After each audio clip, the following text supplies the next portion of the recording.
Hello students, कैसे हो आप सभी लोग। आप सभी को यार स्वागत है यार स्क्वायर यूट्यूब चैनल में।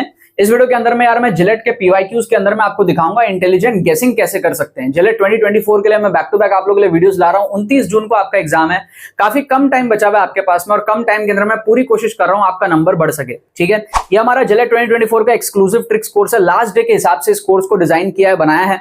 स्ट्रक्चर्ड ट्रिक्स कोर्स है जिससे कि आपका स्कोर 4 गुना हो जाएगा। अगर आपका स्कोर 10 नंबर के आसपास है, आप 40 प्लस का स्कोर यहां पर अचीव कर सकते हो इस कोर्स को देखने के बाद में। ठीक है, कैसे करोगे ये चीज? कोर्स के अंदर में आपको रिस्क मैनेजमेंट सिखाया जाएगा, किस तरीके से आपको रिस्क को मैनेज करते हुए, नेगेटिव मार्किंग को टैकल करते हुए नंबर अपने बूस्ट करने हैं via option elimination tricks, intelligent गेसिंग ट्रिक्स, जाली जुगाड़, तुक्का ट्रिक्स, साइंटिफिक मेथड्स। ठीक है, तो एक बढ़िया सोल्यूशन आपको यहां पर मिलेगा कोर्स के अंदर में विद सारे एप्लीकेशंस आपको पीवाईक्यूज में देखने को मिलेंगे। आप 2017 से 2023 के बीच के पीवाईक्यूज को भी इसके अंदर में आप कवर करोगे। बहुत सारे क्वेश्चंस आप ट्रिक्स के यहां पर देखोगे और अच्छा माइंडसेट आपका डेवलप होगा। इस कोर्स को देखने के बाद में जिस तरीके से मैं ट्रिक्स सोचता हूं, आप भी उस तरीके से सोचने लग जाओगे। और लास्ट मोमेंट प्रैक्टिस के लिए आपको इसके साथ में एक free mock test with solutions भी प्रोवाइड किया जा रहा है, जिसको आप प्रैक्टिस करके ट्रिक्स का एनालिसिस कर सकते हो अपने लिए एग्जाम के पहले। तो काफी हेल्पफुल कोर्स है। इसमें एनरोल करने का प्रोसेस क्या है, लिंक डिस्क्रिप्शन में आपको मिलेगा, जाके पेमेंट प्रोसेस कंप्लीट करो। आपको डिजिटली जो है 5 से 10 मिनट के अंदर में कोर्स सेंड कर दिया जाएगा। हमारी टीम अभी व्हाट्सएप पे एक्टिव है, आप उनको रिसिप्ट भेज दो, फटाफट से आपका एडमिशन पूरा कर देंगे। ठीक है, व्हाट्सएप लिंक आपको डिस्क्रिप्शन में मिलेगा, नंबर आपको यहां पर दिख रहा है। व्हाट्सएप लिंक जो डिस्क्रिप्शन है उस पर क्लिक करके आप हमारी टीम को व्हाट्सएप पे रीच आउट कर सकते हो। कोई भी क्वेरी हो कोर्स के रिगार्डिंग, जल्दी से उनसे पूछ के आप इसके अंदर में एनरोल कर सकते हो। एनरोल करना बहुत ज्यादा जरूरी है सारे स्टूडेंट्स के लिए जिनको भी अपना नंबर बूस्ट करना है कम टाइम के अंदर में, जिनका भी स्कोर कम है, 10, 15, 20 नंबर इस रेंज में स्टक है, 5 नंबर इस रेंज में स्टक है, उन सभी स्टूडेंट्स के लिए बहुत इंपॉर्टेंट कोर्स है, हाईली इफेक्टिव कोर्स है ये। कम टाइम के अंदर में, एक दिन के अंदर में अगर आपको स्कोर इंप्रूव करना है तो this is the best thing you can do at now. क्योंकि आप पढ़ के कम टाइम में इंप्रूवमेंट नहीं कर सकते, लेकिन अगर आप ट्रिक सीख लोगे तो बहुत ज्यादा इंप्रूवमेंट जिलेट जैसे एग्जाम में आपका हो सकता है। राइट, अब यहां पर हम लोग डिस्कस करेंगे इंटेलिजेंट गेसिंग ट्रिक्स। बहुत अमेजिंग क्वेश्चंस मैं आपके लिए लेकर के आया हूं और आपको मैं दिखाऊंगा इंटेलिजेंटली गेस कैसे करते हैं। ऐसे ट्रिक्स आपने और कहीं नहीं देखे होंगे जिलेट के लिए, ना ऑफलाइन ना ऑनलाइन। इंटेलिजेंट गेसिंग ट्रिक्स जो मैं जिलेट के लिए आपके लिए ला रहा हूं, इंटेलिजेंट गेसिंग। ठीक है, इंटेलिजेंट गेसिंग ट्रिक्स, अमेजिंग क्वेश्चंस आप देखोगे, अमेजिंग क्वेश्चंस आप देखोगे। इंटेलिजेंट गेसिंग ट्रिक्स फॉर WB जिलेट 2024। आपके होश उड़ जाएंगे, ऐसे ऐसे ट्रिक्स मैं आपको दिखाऊंगा। ठीक है, और पीवाईक्यूज के अंदर में मैं सारे ट्रिक्स दिखाता हूं। ठीक है, जो भी ट्रिक्स मैं आपको दिखा रहा हूं पीवाईक्यूज के अंदर में दिखा रहा हूं। फर्स्ट क्वेश्चन आप देखो, क्वेश्चन देख के आपको कैसा अजीब सा घबराहट होता है। देखते ही आप देखोगे पुली, पीवाईक्यू का क्वेश्चन है, जिलेट ऑफिशियल क्वेश्चन है। देखते ही आपको घबराहट होता है, यार पुली वुली दिया हुआ है, अब इसको कैसे सॉल्व करें। बहुत सारे बच्चे क्वेश्चन छोड़ देते हैं, उनको सॉल्व करना नहीं आता है। लेकिन अगर आप इंटेलिजेंट गेसिंग का नजरिया देखो तो बहुत आसानी से इस क्वेश्चन को इंटेलिजेंटली गेस किया जा सकता है। आप खाली ऑप्शंस को देखो, ऑप्शंस को आप विजुअलाइज करो, ऑप्शंस को आप विजुअलाइज करो। ठीक है, डायग्राम आप देखो, पुली का जो डायग्राम है उसको आप देखो किस तरीके से डायग्राम दिया हुआ है। इस तरीके से आपका डायग्राम है, यहां पे अल्फा है, ठीक है, और इस तरीके से आपके पास में जो है यहां पर एक ठो मास है और यहां पर आपके पास में एक ठो मास है M2 और ये है M1। ठीक है, इस तरीके से हमारे पास में जो है, खाली डायग्राम को आप विजुअलाइज करो थोड़ा सा। अब समझो आप एक चीज, ऑप्शंस को अगर आप देखोगे ना ध्यान से, तो ऑप्शन ए और सी में आपका जो डिनोमिनेटर है वहां आप देखो M2 माइनस M1 का टर्म दिया हुआ है। यहां अगर आप देखोगे नीचे में M2 माइनस M1 का टर्म दिया हुआ है। तो आप एक चीज सोच सकते हो, आपको पूछा है क्या tension, you have asked, question has asked you the tension. ठीक है, एक बात बताओ, क्या ऐसा नहीं हो सकता कि M1 और M2 बराबर हो सकता है ना, दोनों 5 kg हो, दोनों 10 kg हो, पॉसिबल है। क्या ऐसा होने से टेंशन इनफाइनाइट हो जाएगा? नहीं, टेंशन इनफाइनाइट, टेंशन की कुछ वैल्यू आएगी भाई, इनफाइनाइट कहां से हो जाएगा, सॉल्व करने पे कुछ वैल्यू आएगी ना। तो अगर M1 M2 बराबर हो जाए किसी केस में, तो उस केस में ये दोनों ऑप्शन कह रहे हैं कि टेंशन इनफाइनाइट हो जाएगा। क्यों? क्योंकि डिनोमिनेटर 0 हो गया। तो ये तो बकवास है ना यार, ये दोनों ऑप्शन एलिमिनेट हो गए आपके। देखो, इंटेलिजेंट गेसिंग की आर्ट को समझो, ऑप्शन एलिमिनेशन के स्किल को समझो आप। ये ऑब्जर्वेशन है ऑप्शंस का, लूप होल को ढूंढना आपको आना चाहिए। ठीक है, अब आप देखोगे कि भाई बी और डी में कैसे एलिमिनेट कर सकते हैं। आप देखो, क्या करो, सोचो, थोड़ा सा आप फील करो, थोड़ा सा आप यहां पर जो है फील करो। मैं अगर अल्फा को 90 ले लूं, suppose let alpha equals to 90 degrees, तो मेरा डायग्राम कैसा बनेगा? अल्फा को 90 लेने से ये ऐसा हो जाएगा, है ना।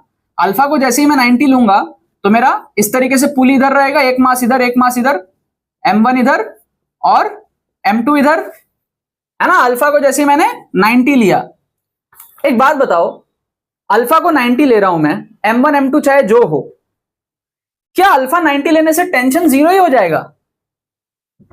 ये कौन सी बात है भाई, टेंशन की कुछ वैल्यू आएगी ना। अगर दोनों मासेस सेम भी है तो रेस्ट पे रहेगा सिस्टम। अगर मासेस में डिफरेंस है, M2 भारी है, मान लो नीचे भी गिर रहा है, तो कुछ तो वैल्यू टेंशन का आएगा। हम इक्वेशन तभी तो बनाते हैं ना कि भाई M2G minus tension equals to M2A, है ना। इस तरीके से हम इक्वेशन बनाते हैं।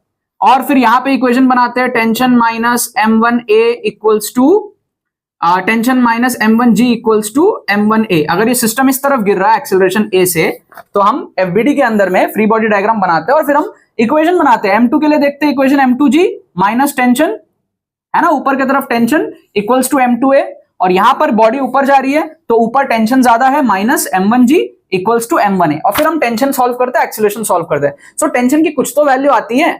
ऐसा थोड़ी कि भाई 90 डिग्री हो जाएगा तो टेंशन ही 0 हो जाएगा, ये कौन सा बकवास है। तो ऑप्शन बी भी आपका कट गया, क्योंकि इसमें आप देखो 1 माइनस साइन अल्फा दिया है, और अल्फा अगर 90 होगा तो साइन 91 होगा, ये 0 हो जाएगा। तो ये तीनों ही एब्सर्ड है। तो option D has to be the correct answer. आप ऑप्शन डी को यहां पर इंटेलिजेंटली गेस कर सकते हो, even though you haven't solved it actually. आपने एक्चुअली सॉल्व नहीं किया ऑप्शन डी, लेकिन फिर भी आप इंटेलिजेंटली ऑप्शन डी को यहां पर गेस कर सकते हो। ये है आर्ट ऑफ इंटेलिजेंट गेसिंग। ऐसे ट्रिक्स आप कहीं नहीं देखोगे, किसी किताब में आपको ये सारे ट्रिक्स नहीं दिखेंगे। ये सब मेरे दिमाग से निकले हुए ट्रिक्स हैं, ठीक है। इसीलिए मैं कह रहा हूं एक्सक्लूसिव ट्रिक्स कोर्स में जब आप एनरोल करोगे ना, तो आपका माइंडसेट इस लेवल का हो जाएगा। आप जड़ से सारी चीजों को बहुत मजबूत तरीके से सीखोगे कम टाइम के अंदर में, राइट। और ऐसा नहीं है कि एक आध क्वेश्चन में ट्रिक लगता है, बहुत सारे क्वेश्चन में ट्रिक लगता है। एक और क्वेश्चन मैं आपको दिखाता हूं एग्जांपल के तौर पे। इस क्वेश्चन को आप देखो, ये भी आपको देख के थोड़ा सा घबराहट होगी, आपको लगेगा अरे यार ये तो कुछ अलग टाइप का क्वेश्चन है। कह रहा है stone is projected from the base of an inclined plane with an inclination angle beta. मतलब एक इंक्लाइंड प्लेन है इस तरीके से, और इंक्लिनेशन एंगल है बीटा इंक्लाइंड प्लेन का, और कह रहा है कि भाई alpha is the angle of projection with the horizontal. ये अल्फा है angle of projection with the horizontal, ये अल्फा है, ठीक है, not with the incline, with the horizontal, ये अल्फा है। और हमको क्या बोल रहा है, रेंज को मैक्सिमम करना है ऑन द इंक्लाइन प्लेन। ये जो रेंज है ना इंक्लाइन प्लेन पे, ये मैक्सिमम हो, रेंज जो है, रेंज ये मैक्सिमम हो। तो आपको बोल रहा है रिलेशनशिप बताओ अल्फा और बीटा के बीच में। तो हमको 4 ऑप्शंस क्या दिए हुए हैं, वो भी मैं यहां पे लिख लेता हूं, ठीक है। बहुत इजीली बिना सॉल्व किए हम इस क्वेश्चन को उड़ाएंगे। यहां पर दिया अल्फा जो है 45 डिग्री माइनस बीटा बाई 2। यहां पर आपको दिया अल्फा जो है 45 डिग्री प्लस बीटा बाई 2। यहां पर आपका है alpha equals to 45 degree plus beta by whole 2। और लास्ट ऑप्शन है आपका यहां पे 30 डिग्री प्लस बीटा बाई 2, ठीक है। अब यहां पर प्रॉब्लम क्या होता है, नॉर्मल प्रोजेक्टाइल मोशन तो मैक्सिमम बच्चों को आता है, लेकिन इंक्लाइंड प्लेन प्रोजेक्टाइल मोशन बच्चे नहीं पढ़े होते हैं। स्पेशली WB लेवल पे, WBJE लेवल पे भी बहुत सारे बच्चे नहीं पढ़े रहते हैं। तो ये तो फिर भी WB जेलेट का एग्जाम है, ठीक है। बहुत सारे बच्चे नहीं पढ़े होते, नहीं आता है, बहुत सारे बच्चों को नहीं आता है, ठीक है, बहुत सारे यूनिवर्सिटी स्टूडेंट्स को भी नहीं आता। तो अब आप इसको आप कैसे सॉल्व कर सकते हो, या फिर आता भी हो तो नहीं, अटक जा रहे हो उस मोमेंट पे, कैसे करें। एक काम करो, लेट बीटा इक्वल्स टू 0 ले लो, लेट बीटा इक्वल्स टू 0 ले लो, बीटा को 0 डिग्री ले लो, अजम्पशन ले लो। बीटा तो कुछ भी हो सकता है ना, 0 भी तो हो सकता है। अगर बीटा को 0 लेंगे तो इंक्लाइन प्लेन खत्म हो जाएगा, इंक्लाइन प्लेन यहां आ जाएगा, है ना। तो बीटा को 0 लेने से इंक्लाइन प्लेन हॉरिजॉन्टली हो गया, और अल्फा तो अल्फा ही है भाई, अल्फा तो अल्फा ही है, ये इंक्लाइन प्लेन है जो कि हॉरिजॉन्टली है। अब इस पे अगर रेंज को मैक्सिमम करना है तो हमको पता है 45 डिग्री एंगल चाहिए होता है ना, u square sine 2 theta by g, है ना। साइन 91 तब होता है जब साइन 2 थीटा 1 होता है, जब थीटा 45 होता है। हमको रेंज नॉर्मल प्रोजेक्टाइल मोशन में तो पता है भाई 45 डिग्री होता है। तो इसका मतलब अगर बीटा 0 हो तो alpha will be 45 degrees for sure, for the range to be maximum, for the range to be maximum. तो बीटा 0 करने पे अल्फा 45 कहां आ रहा है, ये आप चेक कर लो। बीटा 0 करने पे अल्फा 45 यहां आ रहा है, बीटा 0 करने पे अल्फा 45 यहां आ रहा है, बीटा 0 करने पे आपका ये 22.5 डिग्री आ रहा है, तो ये कट गया। बीटा 0 करने पे यहां पे 30 डिग्री आ रहा है, तो ये भी कट गया। 2 ऑप्शन आपके एलिमिनेट हो गए ऑप्शन एलिमिनेशन से, ठीक है। इंटेलिजेंट गेसिंग और option elimination go side by side, साथ में चलते हैं दोनों। अब हमारे पास में ये है कि अल्फा और बीटा का जो रिलेशन है ये दोनों सेटिस्फाई कर गया इस केस में। अब हम कोई और केस सोचेंगे और देखेंगे कि भाई ए और बी में से क्या हम कुछ एलिमिनेशन कर सकते हैं। थोड़ा सा आपको यहां पर जो है मेरे साथ डीप चलना पड़ेगा, एंड तक सुनना पड़ेगा। अब देखो मैं कुछ अजम्पशन लगाने की यहां पे कोशिश करूंगा। मैं एक काम करता हूं, लेट से मैं एक काम करता हूं, बीटा को अगर 90 ले लूं, सपोज अगर मैं बीटा को 90 ले लूं, ठीक है, बीटा 90 लेने से क्या होगा, इंक्लाइंड प्लेन ऐसा हो जाएगा, ठीक है, बीटा को मैंने 90 ले लिया, इंक्लाइंड प्लेन को पूरा वर्टिकल ले लिया मैंने, ठीक है। अब अगर आप ऑप्शंस देखोगे ना ध्यान से, तो ऑप्शन ए अगर मैं बीटा को 90 पुट करता हूं तो बीटा बाई 2 45 आएगा, 45 माइनस 45 0 डिग्री आ जाएगा। तो अगर मैं बीटा को 90 लूंगा तो अल्फा 0 कैसे हो जाएगा, फेंकेंगे कैसे, हमको तो रेंज मैक्सिमम उधर चाहिए ना, इंक्लाइन पे जो रेंज है, रेंज वो हमको इंक्लाइन पे चाहिए, राइट। यहां पर हमको जो है अब रेंज चाहिए, RANGE, हमको इंक्लाइन पे रेंज चाहिए, समझ रहे हो आप बात को। तो हमको तो वर्टिकली फेंकना पड़ेगा ना ऊपर, ठीक है, ऐसे कैसे फेंकेंगे भाई, जाएगा ही नहीं पहली बात तो इसका मतलब आप देखो बीटा को 90 लेने पे ऑप्शन बी जो है वो आपको 45 प्लस 45 90 दे रहा है, आपका ये तो 0 हो गया, तो ये ऑप्शन भी आपका एलिमिनेट हो गया, ये ऑप्शन भी आपका क्या हुआ, एलिमिनेट हो गया, समझ रहे हो। थोड़ा सा और अगर आपको चेक करना है इन दोनों में, तो आप एक काम करो, बीटा को ना आप एक काम करो, चलो बीटा को आप एक काम करो 180 डिग्री ले लो, मतलब जो इंक्लाइन प्लेन यहां था उसको पूरा घुमा दो, बीटा को समझो ये हॉरिजॉन्टल है, इंक्लाइन प्लेन ऐसा था, मैं कह रहा हूं इंक्लाइन प्लेन को पूरा घुमा दो, पूरा इंक्लाइन प्लेन को घुमा दो, हमको रेंज यहां पे मैक्सिमम चाहिए, इंक्लाइन प्लेन के ऊपर रेंज मैक्सिमम चाहिए, और यहां से हम फेंकेंगे, समझ गए। तो बीटा मेरा क्या हो गया, 180 डिग्रीज हो गया इंक्लाइन प्लेन, ठीक है। अब आप समझना, जैसे रेंज हमारा मैक्सिमम 45 डिग्री पे था इधर, तो वैसे इस बार क्या होगा, 135 डिग्री पे होगा, क्योंकि यहां से 45 लेना पड़ेगा, तभी तो रेंज इधर मैक्सिमम होगा।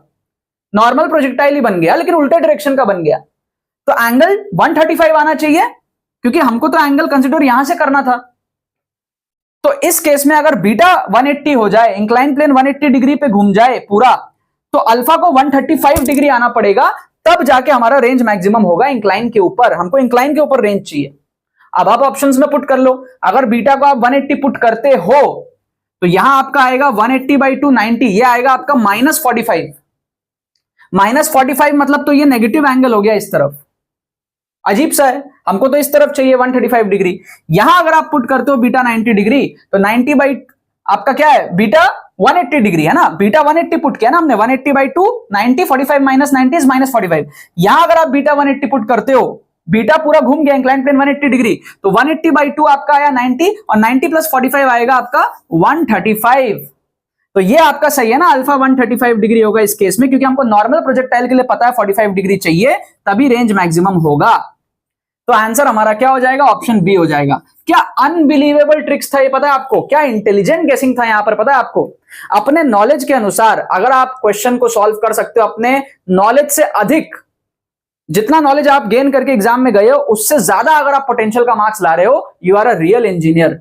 और वो इंजीनियरिंग एटीट्यूड आपका मैं डेवलप कराना चाह रहा हूं। इस एक्सक्लूसिव ट्रिक्स कोर्स में जरूर से एनरोल करना, क्योंकि ऐसे बहुत खतरनाक आप ट्रिक्स देखोगे इसके अंदर में, और माइंडसेट आप नेक्स्ट लेवल डेवलप करके जाओगे जेलेट के एग्जाम में, और बहुत सारे पीवाईक्यूज को आप कवर करके जाओगे जेलेट एग्जाम में। इसीलिए इस कोर्स में एनरोल करना आपके लिए बहुत ज्यादा जरूरी है, क्योंकि वहां एग्जाम में इंस्टेंटली ऐसे ट्रिक्स सोचने के लिए आपका माइंडसेट मेरे जैसा होना चाहिए। लिंक डिस्क्रिप्शन में दिया हुआ, जाके आप अभी इसके अंदर में एनरोल करो, बहुत इंपॉर्टेंट कोर्स है आपके लिए, ठीक है। चलो बाकी तो बस यही बात है, बहुत बहुत धन्यवाद मेरे साथ इस वीडियो में जुड़ने के लिए, बने रहिए यार।